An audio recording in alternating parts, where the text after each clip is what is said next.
We're here, back in the bus where you were staying. Yeah. And firstly, thank you, Heiðrún, so much for accepting and saying yes to my invitation without probably really knowing what this is even all about. No. And saying yes to my heart and to my passion project, which is it's called the CHATS with Celine Fleur.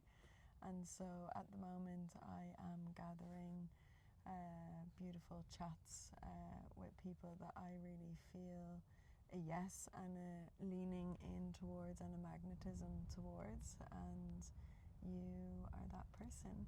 So you are so welcome here. And yeah, there's really not anything that is like too much or can't be spoken about, and we can always just really like feeling into what is actually alive for both of us actually here. And there's always time and space to just like pause and feel into actually, do we need to redirect somewhere else?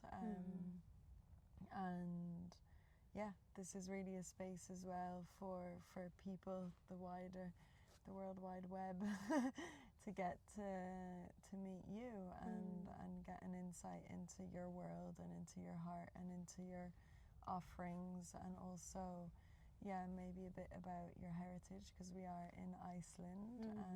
And this is where we met here, and this is where you are from, and it's really a land that has spoken to me, and that I felt really in these these 2 weeks just like welcomed me in. And I know that I've literally also only stepped in a little bit too, and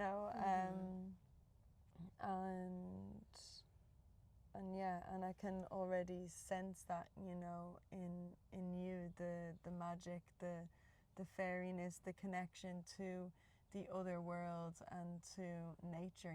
There is so much magnificent nature here, and this is partly why I would love and I'm delighted to have you here.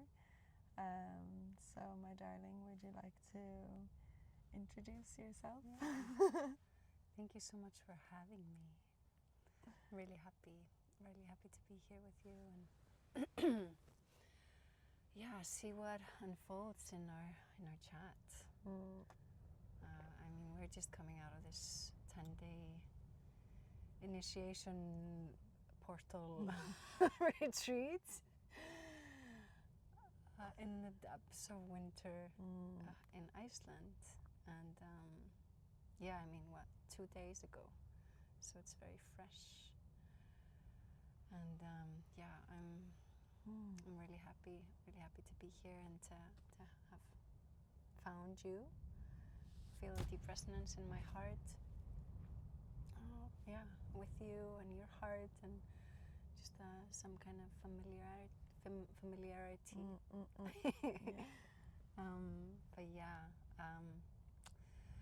I really have no idea where we're gonna take this. But yes, I do come from Iceland.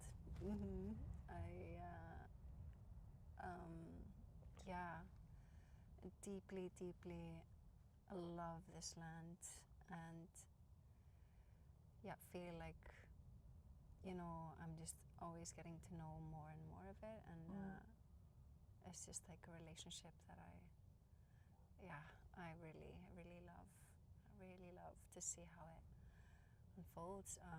But I grew up in the kind of the suburbs in the city, and my parents were not really into nature at all. Maybe my mother was, but she just didn't know. So she was kind of like just taking care of me and my brother, and my father just worked a lot, was not really available. And some know about Icelanders, that we have these strong beliefs with elves, or knowing really. It's like almost not a belief, just like a relationship with the hidden realms. There's something so special about this land that just these hidden realms are just still so here, just alive and available if we are. Yeah, and my father used to say if I would ask like if we could go camping or like go out in nature, then he would say, no, we can't because I'm afraid of elves. Which was his excuse. Yeah, his excuse. Yes. And then also like, is there... Well, that's what I thought. Okay. It was just like, oh, like, come on. Yeah. Because like in Ireland, for example, like there is around the hawthorn tree, which is Ireland's heart medicine.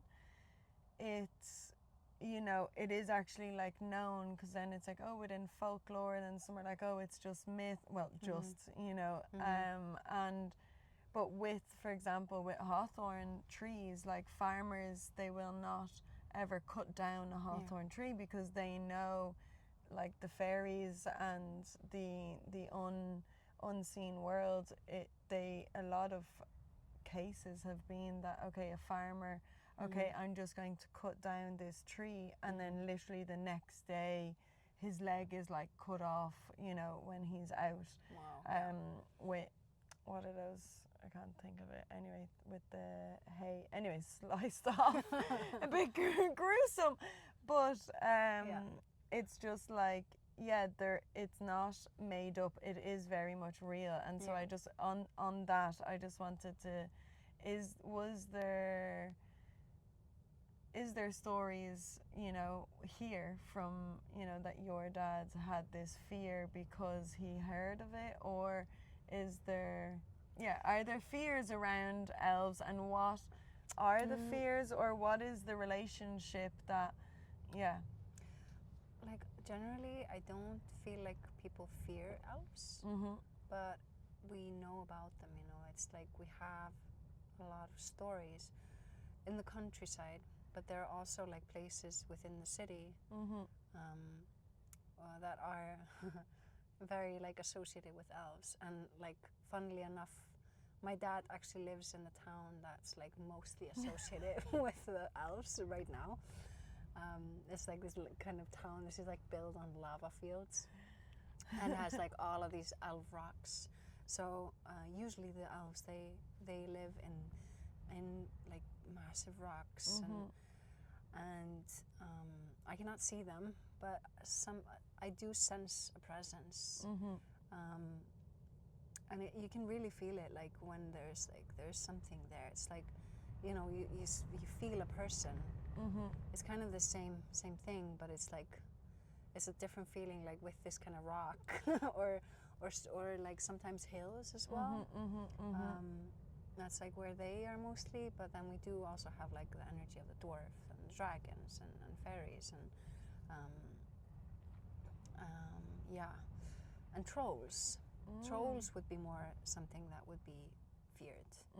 I feel like in the folklore, but that's like so many ages ago. But the elves are still more kind of present, even though they probably were even more present just 100 years ago, when people had just a more like deeper relationship with nature. I mean, only 100 years ago, some people were still living in mud huts in Iceland, around the country. Kind of these earth ships, or we call it turf houses. So just like they're pretty much living inside the earth. So they had this very strong connection to earth, but were very isolated. And then like usually there's some places that like there are some elves that they know of, or like just through the generations, you know, through the family, like they just like have this relationship, like, okay, you do not mess with that rock or try to move it, you know, that's just gonna, you know, bring chaos. And when people bring like offerings, like, is there also that kind of connection, or it's Not really like a so felt? much. Yeah. It's more like, it's more just like acknowledgement. And we have like today, even just like in the government and all kinds of things, like we have elf communicators, because there are times like when yeah, we have elf communicators that you know, when they need to do some kind of work on some land, and there's just like some hidden realms that are just like, okay, there's this rock there that's like, you know, they try again and again. There's like many stories of this, like even just like in the city where there's this like this massive rock, they're trying to build a road, and every time like they came and like tried to move the rock, the machinery like failed. And even like they brought a new machine, like a brand new machine, and it would fail, and it would fail, and it would fail. And they were just like, okay, we're not gonna move this rock. We need to like, listen. We need to listen. We need to listen. And they like bring in the elf communicators and try to like communicate. And sometimes they can make deals with them. And they like can like offer What something. type of deals? I don't know. I don't know. Like yeah. Like I feel like I still know so little. Yeah. But I love that this is alive in my world. Yes. And so we didn't really go much out of town when I was growing up. I actually lived in the States until I was 6, and then like moved back to Iceland. But it wasn't until like I got my driver's license that I was like, oh my God, there's a whole world out there. Like going out of the city, going hiking, and just like, whoa, this is incredible. Whoa. But still, like, there was not really much people around me that like were like drawn to nature in that sense that I felt. So it like took quite some time until I really started to explore more and like feel the aliveness and the medicine of the land, and just like the wildness of the land, and the elements, and just all of these realms that are here. There's something really special about it, and like I hear so many stories of people who come here to visit, and they just don't leave the same after all kinds of experiences with the land. That is just like there's something so pure and raw, and as well like the land, like it's a volcanic island, and we are connected to the magma, like in the eruptions, like the eruptions that have been happening the last 5 years, like not far from the city, that people have been able to hike to, and all of these things, and that like lava is coming from magma. It's like coming from the core of the earth. So it is this extremely special place that's like birthing some new like new earth. And you know, there's a lot of lightness, and there's also darkness, of course, and like that's also how the seasons are here. Like they're very extreme. Extreme darkness in the winter, and then like extreme like brightness in the summer, and like these crazy, like the strength of the elements and the wind, and it's reflected as well in the people. Kind of have to be crazy to live here, but but still, there's just something. There's just so magical, just like the water, so alive, and just carries so much information, and just the aliveness in it, like in the streams and all of the like the waterfalls and the glaciers, and so special in that way, and just like the winds, the freshness of the air. I've traveled a lot, but like Iceland is always my favorite place, and it's like there's nothing like it. No, there isn't, and I've also traveled around the world, and like now where I'm at with traveling is I don't have this like huge desire for more extended long periods of traveling and discovery, and like, woo, let's just go backpacking. And nor do I have any places that I actually go to that I actually now in my life want to return back to. But Iceland, it's like I came here and it was like, whoa, okay, yeah, there's so much here, you know, in the landscape, you know, like even visually, you know, it's just like, what is this like actually just happening right now, you know?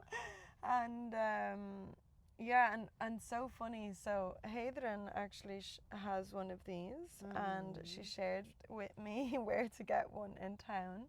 So I went there this morning, and when I talked to the woman, I was telling her that I'm Irish, and she was like, oh my God, like, there was this Irish couple that came into her one day, and yeah, she was really, they were talking for ages, and she said, yeah, that actually, and I'm still not personally, you know, I feel like I need to, I've met you, who's Icelandic, and Lyra, who's here, but I haven't gone myself exploring the lands and the people and all of that, and that will come in time. But she did mention, yeah, like the similarities between Ireland and Iceland. She's like, firstly, you know, it's just one letter difference actually, and it's the same.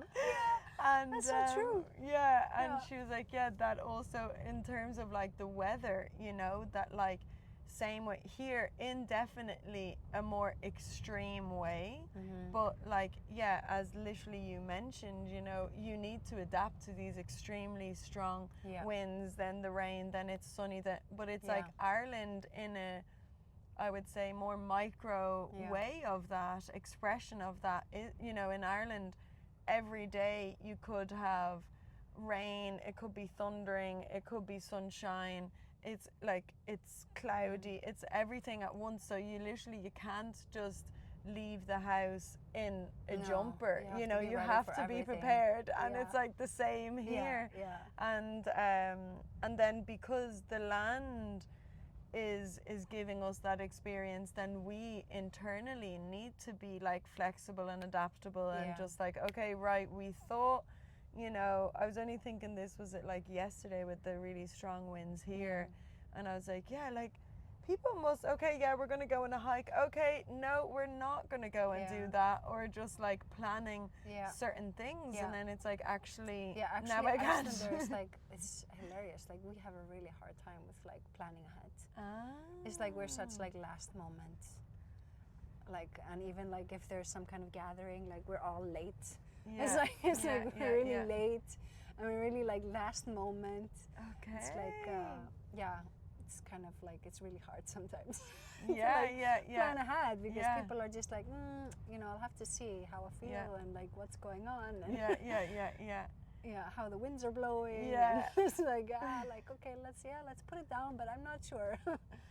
And like, because of it being so sparsely populated, you know, do you, because you just shared that you've lived in other places, like, do you have, like, where you live now, like, you know, like, I guess I'm still, like, I literally have been here for 2 weeks and driving along, and I'm still just like, my mind can't fathom, because I haven't been to anywhere like this, right? Where it's like, you know, you're driving, but you're not going through a village, you're not going through, or like, you know, we didn't in where we went, but it's like in Ireland, I suppose it's also so much smaller in size, but it's like you will drive and then go through like a village, and here I'm like, where are the kind of central points? And do you feel that, like, or I suppose obviously because you're from here, but do you ever feel like, okay,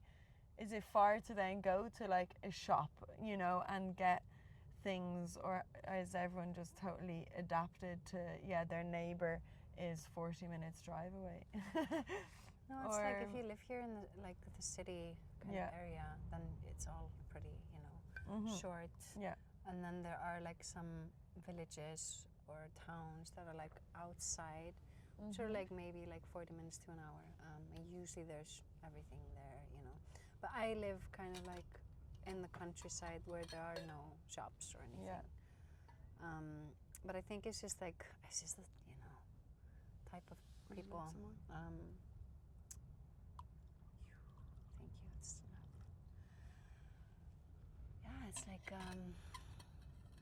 it's just like, I guess, like what we prioritize in life, you know, what's important to us. And to me, peace and wildness. Yeah, just like being able to walk out the door and just go up a mountain, or walk out the door and like have a stream just right there, or you know, whatever. Just like that for me is really important. It's just like, yeah, so important. It's what makes me feel alive and closer to myself, is having that closeness to nature. So it doesn't bother me at all that I need to drive 40 minutes to go to the store. You know, just usually just have what I need, and when things are getting really low, then I get really creative, and I actually like that more rather than when I have like a full fridge. It's just like, then you have to be really, you know, really creative and resourceful. Yeah, resourceful, exactly.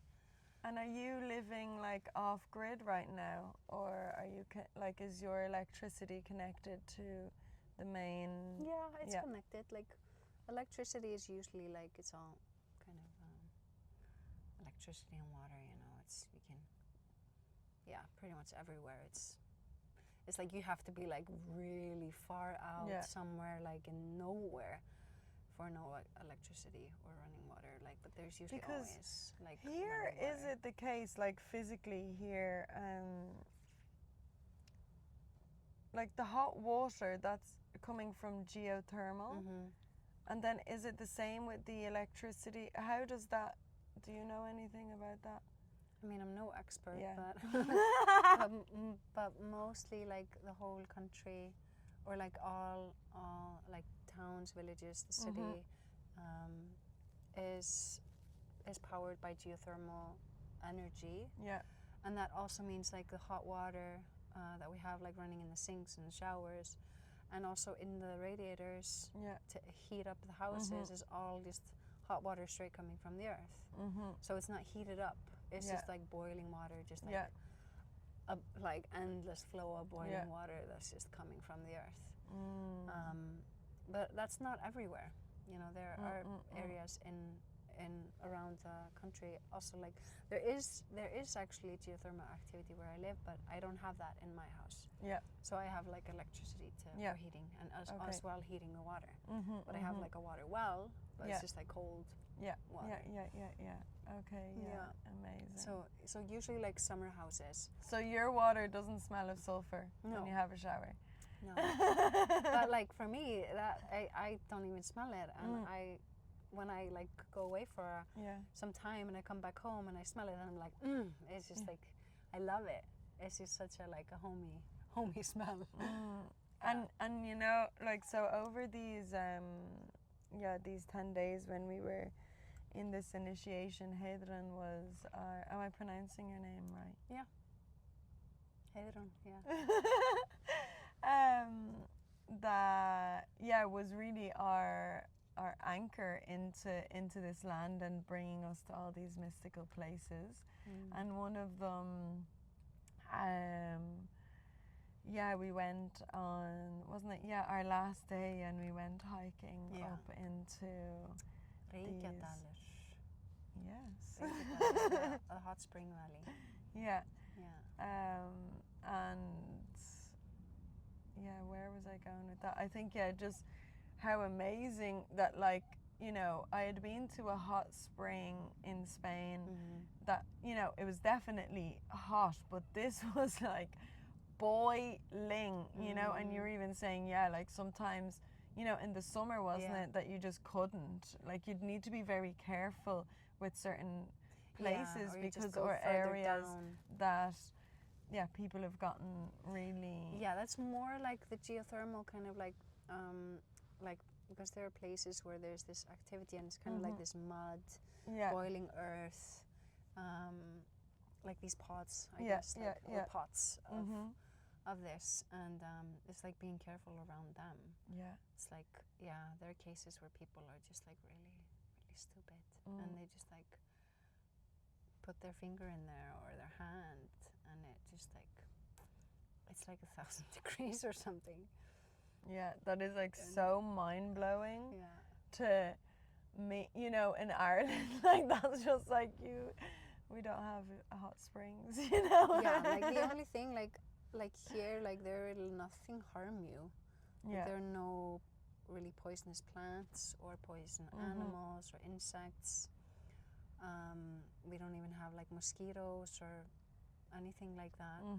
There are no like, there's one kind of swooping bird, but it's not like really dangerous.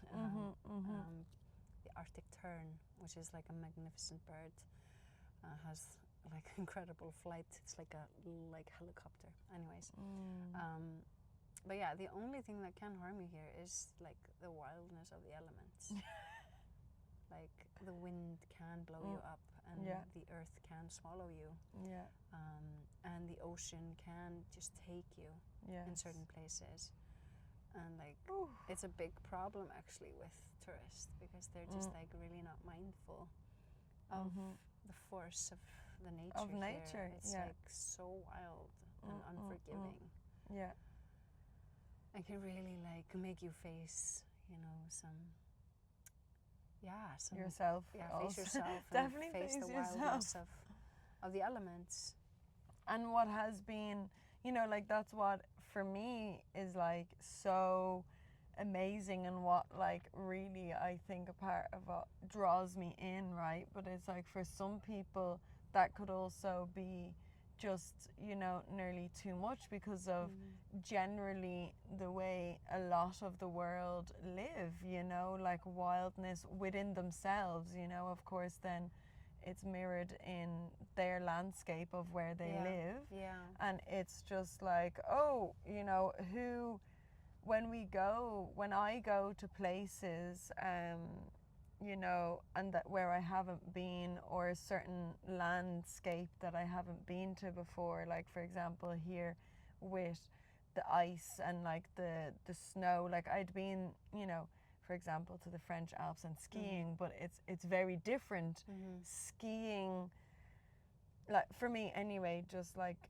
I really felt a difference in, yes, it's snow, but here it's totally and utterly different, you know? Yeah, you can go skiing here and it's like just like crazy wind blowing and you're just like, whoa, like fighting the wind, and you're just trying to ski, and a lot of the times it's like that. And yeah, I can honestly well imagine. It's like trying to go down the slopes and the wind is blowing you up.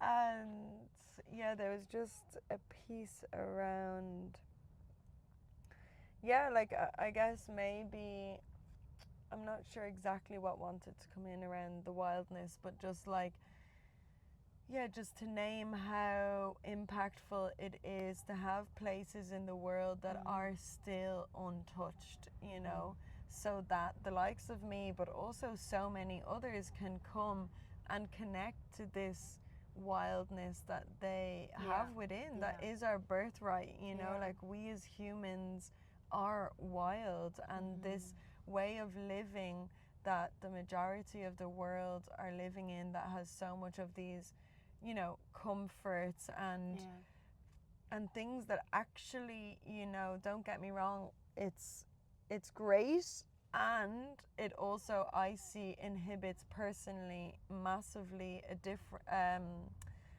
the disconnect with nature, you know. It's like even having running water, of course, you know, everyone's like, this is amazing, but I'm like, yeah, then when is the time that you really honor water then? Exactly. Because if it's just there and readily available, whereas like when I go to wells around Ireland or springs, it really, it shifts my whole way of being in communication with this water, with this life force, with this life being, you know, a alive being.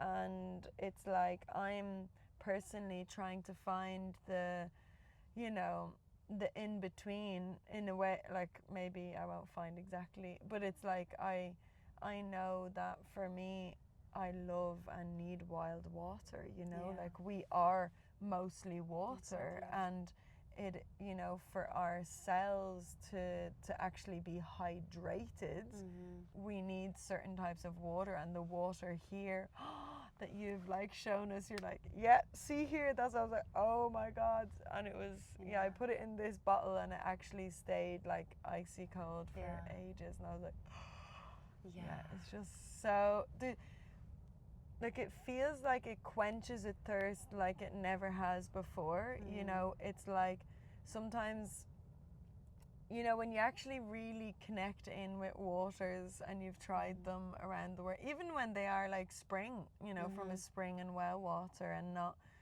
full of toxic things like a lot of waters are, especially in Ireland. I don't know what it's like generally here, but there's a lot of chlorine, fluoride, like so many things put in. And yeah, I'm so fascinated by how immediate, when you drink like beautiful water, at how your system is just like response. Oh yeah. Yeah, I mean, here we are so, like, this is the main reason for that I believe that we're here, like Icelanders, that we live here on this island, is the water. Every single Icelander is just like, as soon as they go away and they're like, I just like miss the water so much, I have to come, and I just can't wait to come back home and have water.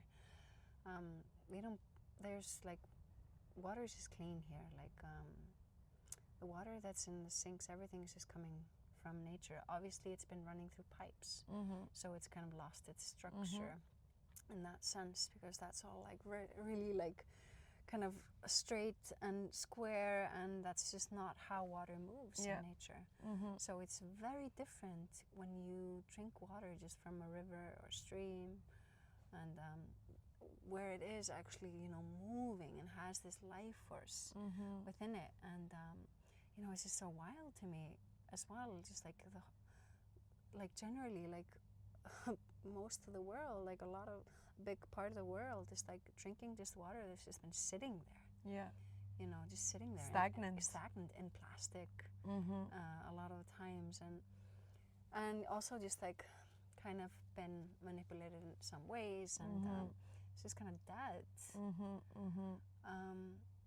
So yeah, this just like makes me sad. Makes me really sad. And of course, like, you know, that it's just like not like this everywhere in the world, but I think that's also just because of like where we've come to as humanity, is like this disconnection from nature, or like not feeling part of nature. And that's, you know, I feel like such a big key right now is like this movement that I feel is happening everywhere, of like people are really feeling like nature is calling them, and you know, it's like awakening to that fact that we are, you know, we are a part of nature. We come from nature, like we're built from nature, and you know, it really is such a mirror, you know, the state of our being and the relationship we have with nature. You know, are we just consuming constantly, not without really acknowledging where, you know, everything's coming from, or the resources, and yeah, you know, it's, and then it's like that you can like look at that as like from both sides, you know, and yeah, it really excites me just to come back to nature, and as well just like bring people into nature. And it's so simple. It's just like, it's so simple. It's like, you don't need to read any book, or, you know, you don't need to know anything here. Like, just forget everything you know, and just go look at the water, or go, like, you know, look into the moss, or find a tree. It's very rare here in Iceland to find a tree. This one tree that is still standing has some very, very deep roots. Yeah, exactly. Exactly. So, yeah, it's just so simple, and it's just within us, and it's in our DNA, in our blood. It's just like, you know, we don't have to look far, like any of us, to find like just like our ancestors that have been living closely to nature. And this is why I believe like just like all of these indigenous tribes from all over the world are really coming to the Western world to help us to remember, you know, like remember I Mother just got Earth. shivers. Yeah, it's like it's such a important key right now. You know, with starting just with ourselves and really like unfolding or unlayering like what our nature is. Because it's just like it's such an amazing mirror. You know, it's like coming back home to your child, to your inner child, because it's like really, it's kind of easy for almost anyone to go outside, be in like some wildness, and maybe forget themselves, forget about time, forget about duties, forget about, and just like be really present, and feel the aliveness. Feel the aliveness. Yeah. Like, yeah. You know, it's such a quality, like to to be around, like be in fresh air and clean water, and like obviously this is like such a it's not accessible everywhere in the world. And so I don't take it for granted, and that's why I'm like, you know, I don't take it for granted, and of course like people from all over the world are coming here to just experience that, and just also the land and all the landscapes and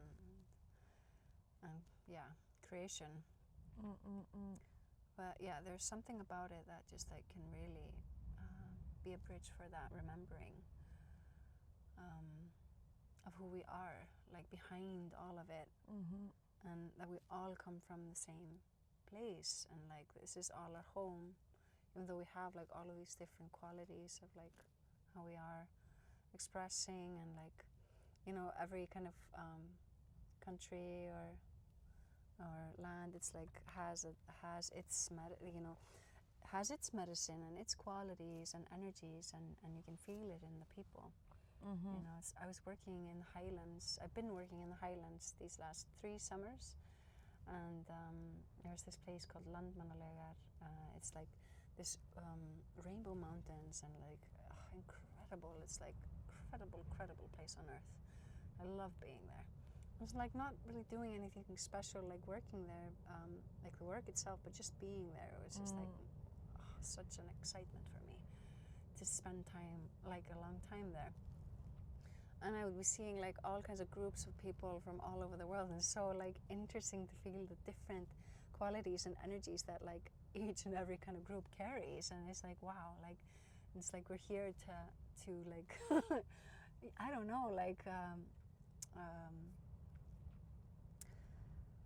yeah, there's some medicine in that, you know, and some have like a certain kind of heaviness to them, and others more lightness or joyfulness, or you know, Icelanders can be very heavy and like like the weather, but we can also be very happy. It's like these extremes. Yeah. I don't know where I'm going with this. Don't worry. What I was going to ask you is maybe because about your work, you know, because you do many things. One of them being hosting nature retreats, and I also just saw, like literally yesterday, that there was one coming up around horses. So I would love to hear more about that, maybe from also the one that's already happened, and also then about the one that is coming up, and if you want to speak a bit to there are more coming up actually. So yeah, personally I've been like creating and hosting like nature retreats, and I work a lot with cacao, as you know. And cacao has been like such an ally for me. It's like changed my life in every way, and brought to me so much love and joy and relationships and like soul family and all of these things. So cacao is a big part of my work, sharing it, is just like such a gentle yet powerful teacher in the right kind of setting, and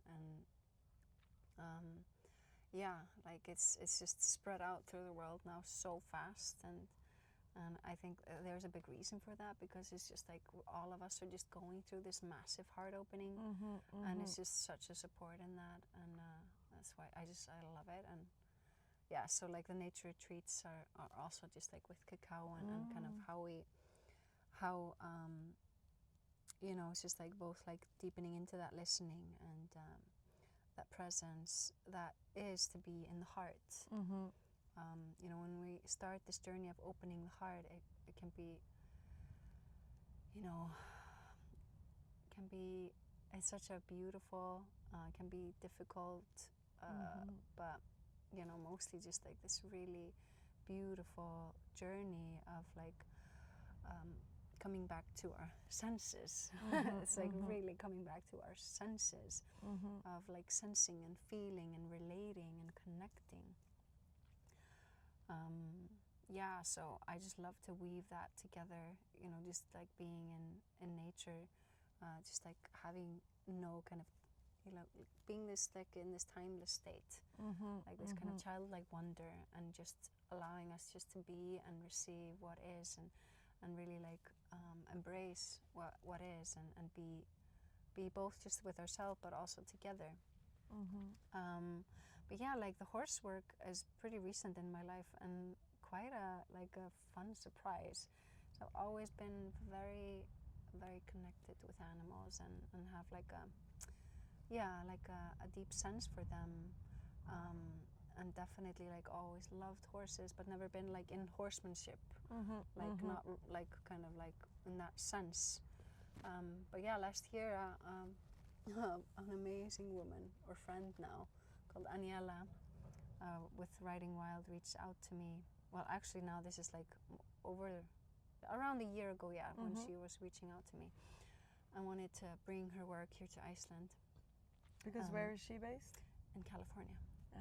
Yeah, so she does like these horseback riding journeys all over the world, where it's like more like it's focused on this like natural horsemanship. It is riding, but it's like really like about like connecting with the horse, and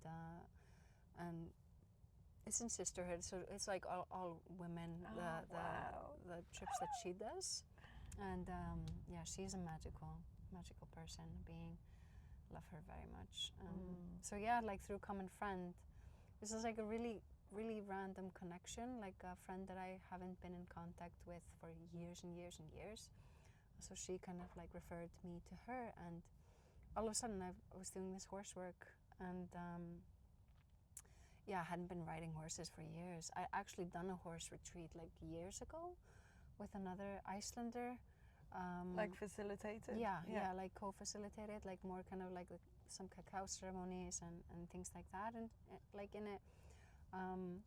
But yeah, there I was just like this one last year, like being the bridge for Iceland, being the bridge for the nature, and just supporting in ceremonies and other processes, and you know, horses are a huge part of Icelandic culture, and the heritage kind of like it's a huge part of this land, and the Icelandic horse is really special. You know, it's known all over the world from like from horse people. You know, the Icelandic horse is a bit smaller. It's super resilient and strong, and gets fluffy in the winter. It has like is really sensitive, and their personalities are quite like they're really light, and yeah, they're really special. So yeah, when this opportunity came, I was obviously very excited, and went well, very, very great, amazing, and so doing it again, and now there are more people reaching out, more facilitators that work with horses that want to come and do their work here with me, and I'm very grateful for that, and also like different ways of working and relating to the horse. Like not always even through riding, but just like being around them, and like being in their presence, connecting with them, and just relating, you know, to the medicine. Like there's such they're such incredible mirrors. And really so that really excites me, that I'm getting to be this bridge now, for these people around the world to come with their work here of how to relate to the horse differently. Because here it's a lot about horsemanship, like with people and horses. Icelanders in general love horses. It's not long ago that people would just be traveling with their horse or on horse, and in crazy conditions and crazy lengths, for days and days or weeks in crazy weathers, and just to get to a doctor or whatever. And there are a lot of stories where horses save their human's life. Of course. And all of these things, and they're so intelligent. So there is this deep bond, and there are a lot of Icelanders also that just have horses, but maybe are not really doing anything. They just have them on some field because they just like having them there. I always have this dream of I just visualize seeing just horses completely free here, and that this land could just be a land of just wild horses. Horses are not wild here. They're always in some kind of field, contained. But there's obviously a certain wildness to them. And they're outside, not all of them, the ones that are kind of in the city, they're in stables, but in the countryside, generally horses are outside all year long in all of the weather. Crazy to me. Yeah. Yeah. But it's so amazing, and I'm just so delighted for you, and also for all the people that get to receive you and your medicine and your offering and your connection to this land. I feel it as deep, and how amazing that people get to have not only come to Iceland, have a horse riding experience or horse retreat, but also then get to have you is that's so amazing. I hope to make one of them one day. Yeah, me too. Amazing. Because funny enough, I had actually been, when was it, at some stage last year, I was really what's something that I could really I've had quite a tough last 2 years, so I was how can I really give myself what would be the most outrageous present gift that I could give myself, what is it that I would just truly adore, And so part of these gifts to myself was this pilgrimage in Morocco that I went to in April. And that was supported by camels. And then the next gift is here, being in Iceland. And when I was in Morocco, I was okay, this is amazing. We did most of it anyway, pilgrimage by foot, but the camels were carrying, our luggage, the food, the tents, all of that. I was okay, amazing that it's camels, but I was actually, it really inspired this flicker within me as it's horses. I would just adore to do that, and actually I would adore to do it in Ireland. And in Ireland right now, I've only found one place, but I just know that it's not gonna give me the soul connection, the nature connection, the cosmic connection, and the force that horses have, and what I'm actually needing, because it's really personally I'm fine-tuning the experiences that I'm going to, because it's not, I don't need this big whoa, it's actually I'm looking for, because the most rooted and grounded, and also when my heart and soul and body say yes, then there's something for me there, just here. And then I also know then the magnetism of all the people that are going to come together, and that it all just makes it just actually my nervous system can relax. I get real deep nourishing connection with the land, with the people, and and I feel so much genuinely better, you know, and I know that I now have like more tools and I'm more resourced, like my body, you know, after these 10 days of being here and these type of experiences, you know, I'm leaning more so into things that are kind of longer actually, you know, because it's like it does take time, even though my life, well, it is actually, all my friends would say, I was about to say it's not that busy, but it is actually incredibly busy, but not in a 9 to 5 job type of way, but just there's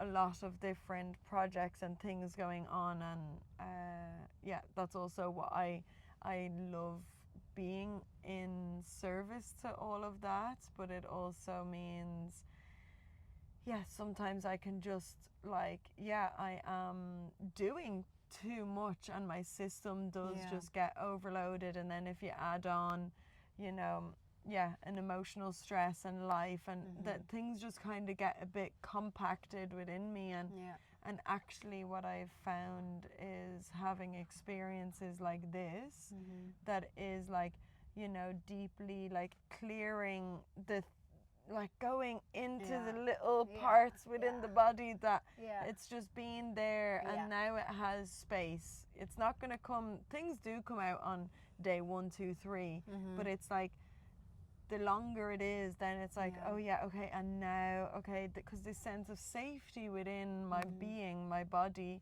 and also, of course, then within the circle, you know, it's like, okay, finally, okay, okay, great, you know, and it's like this unraveling and this like unfolding, which, you know, as humans, like now, you know, it's like, I need it so much, you know, like even though I have tools, I know that nature is healing, I know that I can have cacao and that, you know, there's all of these things, but actually it's still, I can't take away from life being life and like that I'm only one human being, this woman in this body, and that sometimes it's like a tough few years that we need to also really, or that's what I've been doing anyway, is like really leaning into external support and just being like, I actually really need blah blah blah right now because I just there is can't something figure about it out. You know, just like putting yourself into a situation where it's like all new people, and each and every individual will like trigger maybe something or mirror something that's like different from like your normal like surrounding and people, and it's like you get that opportunity to face it in some new way.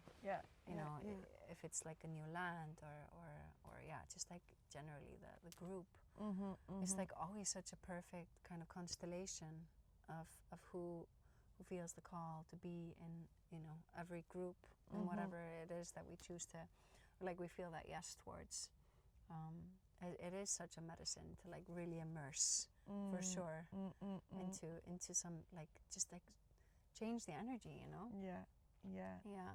But I feel like, and like with the horses and like Ireland, Iceland, like I'm guessing this has also been like a big part of like your culture and the heritage like there, and I find like even though like coming back to like with indigenous and like the nature, like because like the Western man has been like so much like looking always like outside of, because we kind of lost our connection to our medicines and our ways and our heritage and all of these things, and I feel like here in the West, like it's like horses can be part of that. You know, it's like there's something about like we go to all of these like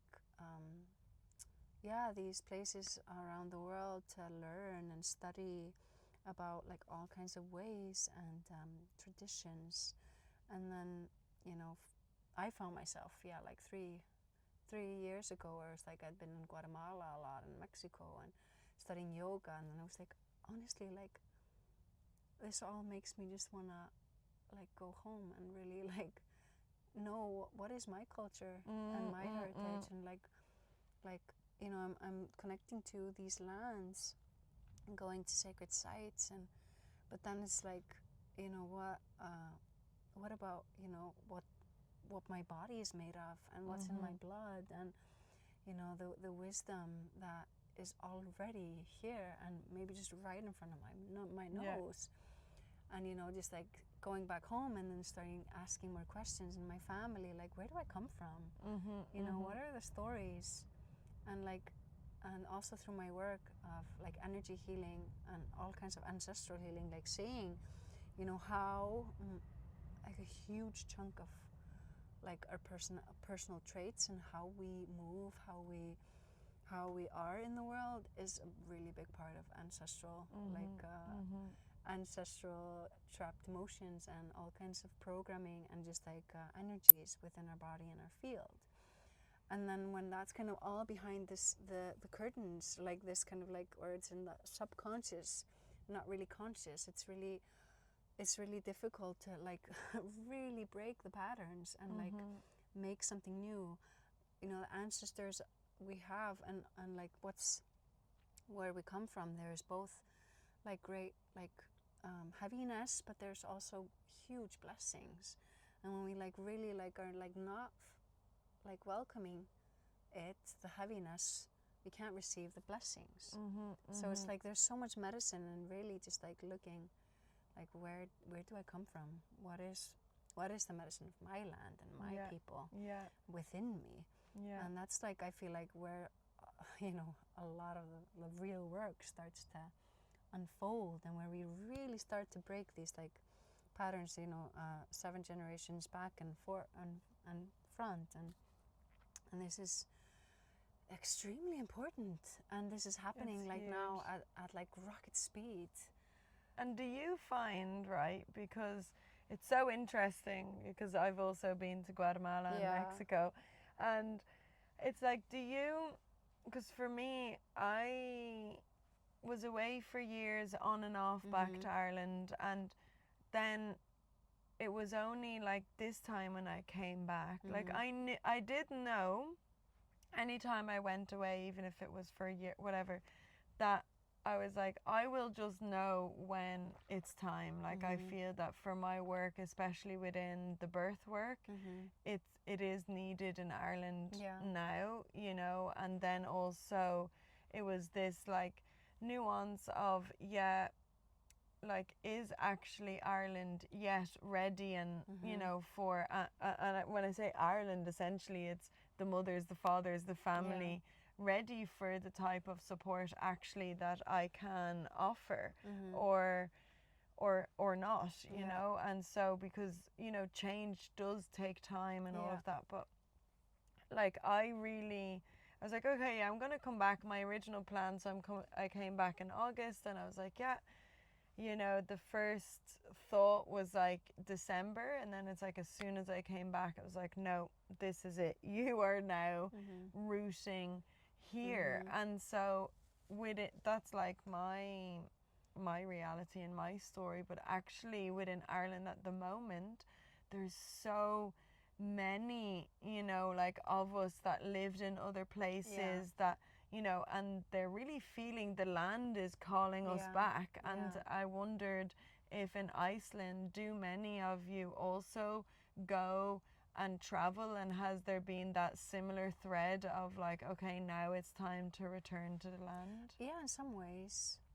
I think it might also just be like, maybe us like our age, you know, it's just like this age, like time where, because we're like, literally the same like, age. like the, you know, kind of 20s, like late 20s, it's like all of this exploration and like, you know, finding out who you are, and then you have like a stronger sense of that, you know, maybe in your 30s, or, you know, still like, I feel like it's still just like there's always more, but still like in the 30s there's some shift, and then you just want to, you know, root and like really like root into who you are. And it's really, I find it like there's just like so much to see, you know, when you also just like are present in one place. And like, I don't know, like I feel like there's a reason for why we're born where we're born. And I feel like truly blessed to be born here, because we're very few. it's like, wow, I chose this land. Yeah. And I get to represent it. So like I feel it's such an honor, and yeah. So like I love to just like be wild, but then the human as well, and yeah, but yeah, I feel an energy for that. Like you know, people are being called home, and like what does that mean, and like where do I come from? You know, because we're not gonna find out where we come from, like on the other side, maybe of the planet. We might need to go there to then find our way back. You know, and it's so important to honor that that information, that calling back. You know, like my mother, I think about, was it 3 years ago? Yeah, or so. She really felt her roots were calling her back, and it was time to go back to France. Like she had left, I can't remember exactly, but very early 20s, or even anyway, she was with my dad from 23. That's the thing, that's the age that I remembered. But I think, she left a few years before that, and she was, 40 years, a bit more gone, like my parents spent 4 years in Rotterdam. And she said she just like, she really loved Ireland. Like she loved the people, the way, like it really is. You don't come to Ireland for the weather, you come to Ireland for the people and the ways that are just still alive within the little villages, in the pubs, in the, and of course like nature, but it's not like nature like, wow, like this type that I would more sense with, not only sense but experience with Iceland. But it is still so unique,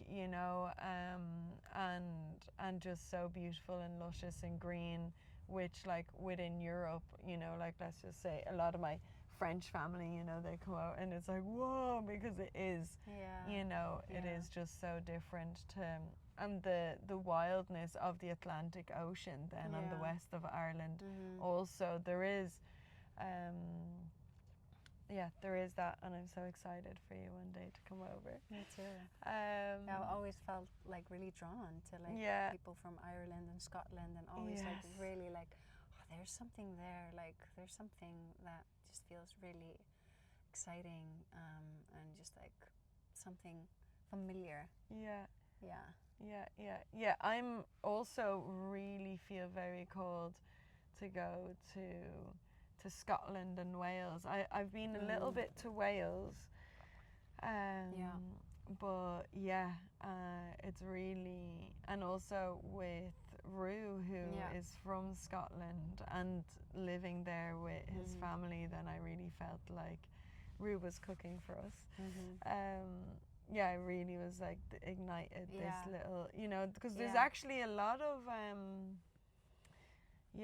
mainly sisters actually that I know in Ireland that are that have gone and felt the call over to Scotland, to Alba, to go over and really spend time with the land and in community, and really I think, like, I don't know about here, but I am like loving, because also I'm personally passionate about it, and I have like so much to learn, so it's not that I have like loads of experience, but is within really ancestral traditions and skills. Like obviously one part for me would be around birth, and then also just in general how to honor, because I meet like how to honor the animal when you go and kill it, how to honor the skin, the bones, like learning how to make tools. Like I just love that, and I'm loving in Ireland, like really seeing so many, and so many also young men and women just really feeling called to that, and working with the fire, working with the water, working also like really this massive at the moment revival of our native tongue, Irish, which I actually don't yet speak. It is in schools compulsory. I think probably from the age of 6, you know, until 18. But actually, I am dyslexic, so I got exempt from it. And at the time, I thought that was, or not just I thought, but family thought, yeah, that's a great thing, you know, in the sense that, yeah, I don't have one, because I was also speaking French. It's like not another language for me to learn. But I really personally, you know, feel actually that it is such a missed opportunity. And now, you know, I'm very much in spaces and very connected to people who do have the language, who are bilingual. And I do have this sense within me of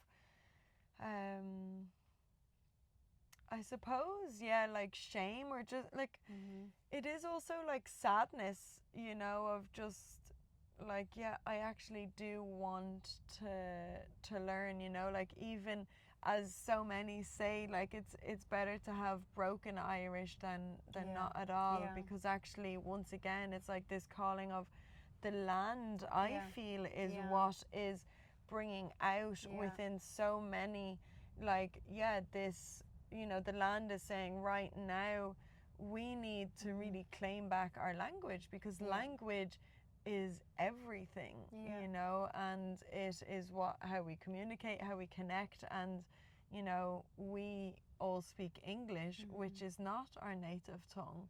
And you know, as much as I am grateful to speak it, because in terms of the world, you know, it connects me to a lot of the world. But I'm also like, okay, it's really time for me to get learning. But also I do have some fear, because it's not like other languages.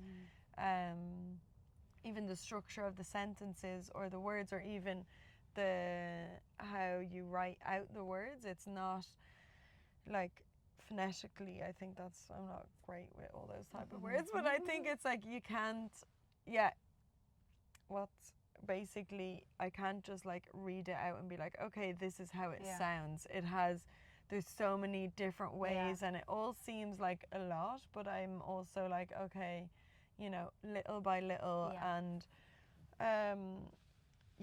it's great even to just, I think, hear it, because I really feel it's in your bones, you know. And in the blood, it's in my DNA, you know, like, and I really am like, and that is what gives me like the hope to just be like, yes, it is this like this like massive whole world of its own. It is a whole world.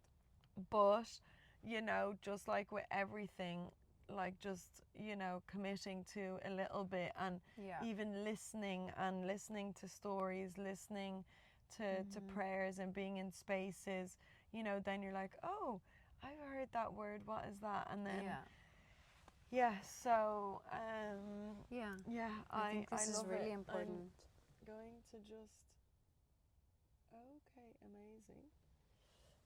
We are on an hour and a bit. Thought so. So I just want, because actually for the last while, because of me not videoing or recording the last episode, I was a bit like on edge, you know. But it is recording. Like, phew. Good.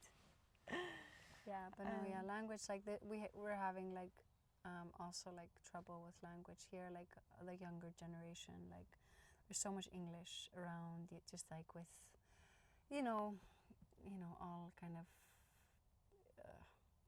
entertainment and games, you know, online or whatever, or even just like, you know, just I think there's just like so many ways where English is just like a big part of, and then like also the younger generation just like thinks it's like more cool to speak English. So like sometimes I even hear like Icelandic like teenagers just speaking English to each other. And so this is like a really big problem of like we're losing our tongue. And Icelandic is very like special in its way of like it's like has these, you know, Germanic roots. It's kind of like ancient Norwegian, so it's like very related to Norwegian, Danish, and Swedish. But since we're so isolated, that it kind of like has really like kept kind of its form and yeah, its language or like its roots. So like in our ancient texts, we can still kind of read them. But yeah, it's like, and I relate to that. Like it's like it's so important to protect the language. It's like it's just such a big part of I feel like who we are and our nature and relating to our world, where we live in the world. You know, it's really important to just like, you know, where we are, to just be there. Totally. You know, and not like constantly like on all of these places. And I myself could like really feel that like these 10 days, like being the only Icelander in the group, and like all of this like English and like, and it's a bit different for me. Like I'm more used to like American English, and then it's like my brain got so tired, and like it's kind of hard to you know, just to communicate and share sometimes, because it's like the mother tongue. Like what's our native tongue? There's something about that relaxes the system. I feel. I see it more and more now, like after I've been like traveling, you know, for many months, and I remember like this one time I went away for 5 months and hadn't been speaking English, like Icelandic, for like 3 months, and then I like came to the airport and I started hearing Icelandic, and I just like I was just so happy. Just like like it just like my whole body just like started like just like vibrating, and just like just so like hearing the mother tongue, and just like speaking like like to the cashier, and just like such medicine. Like yes. And then like these last 2-3 years I've been like more or less just here, and really embracing the seasons, embracing the land, embracing the language, and really feeling like I really just need to be here. Yeah. Oh, I'm so happy for you. Yeah. Yeah. I'm so happy for the land as well, that it has you.